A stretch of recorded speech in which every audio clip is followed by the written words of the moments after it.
दिल्ली अरविंद केजरीवाल की जागीर नहीं, देश की राजधानी है। राजीव रंजन सिंह ललन।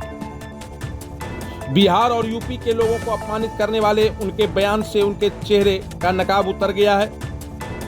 स्पष्ट तौर पर राजीव रंजन सिंह ललन ने बताया कि केजरीवाल जी के दांत, खाने के दांत अलग और दिखाने के दांत अलग हैं। रोहिंग्या के सवाल पर उसे पूर्वांचल से जोड़ने वाले केजरीवाल जी की सच्चाई अब सबको पता चल चुका है कि कैसे कोरोना काल में सबको नोएडा बॉर्डर पर छोड़ आए थे। दिल्ली में होने वाले चुनाव में अपनी हार की आशंका से वे हताश होकर ऐसा बयान दे रहे हैं। यूपी और बिहार के लोगों के अपमान का करारा जवाब उन्हें इस बार चुनाव में मिलेगा। सुनिए क्या कह रहे हैं केंद्रीय मंत्री सह स्थानीय सांसद राजीव रंजन सिंह ललन। देखिए, अरविंद केजरीवाल जी ने कल चुनाव आयोग के दफ्तर के साथ जो कुछ प्रेस से कहा उससे अब वो बेनकाब, उनके चेहरे से नकाब उतर गया और वो हताशा में इस तरह का बयान दे रहे हैं क्योंकि उनको मालूम है कि इस बार वो चुनाव हार है। बिहार और यूपी के लोग, दिल्ली कोई अरविंद केजरीवाल जी की जागीर नहीं है। दिल्ली इस देश की राजधानी है।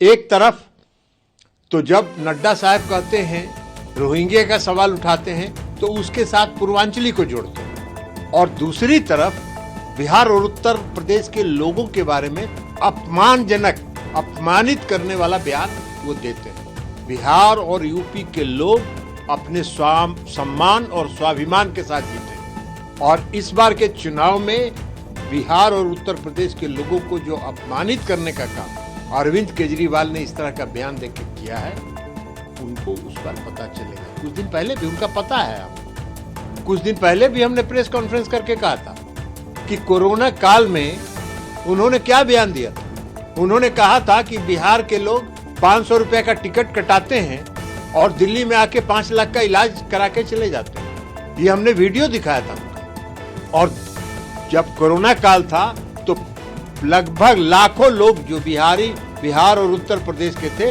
उनको खिला तो सके नहीं, उनका देखभाल तो कर नहीं सके। कोरोना काल में सबको ले जाके नोएडा के बॉर्डर पर उन्होंने छोड़ दिया। तो ये तो उनका है। और अभी जो ताजा उन्होंने जो बिहार और उत्तर प्रदेश के लोगों के बारे में जो कुछ भी कहा है, ये साफ दर्शाता है कि वो, उनका कोई पूर्वांचल से कोई मतलब नहीं है। उनके 2 दांत है, एक खाने वाला और एक दिखाने वाला। खाने वाला दांत उनका ये है कि किसी तरह सत्ता में काबिज रहो और सत्ता भोग करो और मलाई उसका निकाल के खाओ। और दूसरी तरफ उनका जो दांत है वो साफ हो गया। जो कोरोना काल में उन्होंने कहा पूर्वांचलियों के बारे में, बिहार उत्तर प्रदेश के लोगों के बारे में, और कल जो उन्होंने कहा उससे साफ हो गया कि उनका कोई लेना देना पूर्वांचली से, किसी भी दिल्ली वासी से, किसी से उनका कोई लेना देना नहीं है। उनका लेना देना है किस तरह सत्ता में आना और कमाई करना और घोटाला।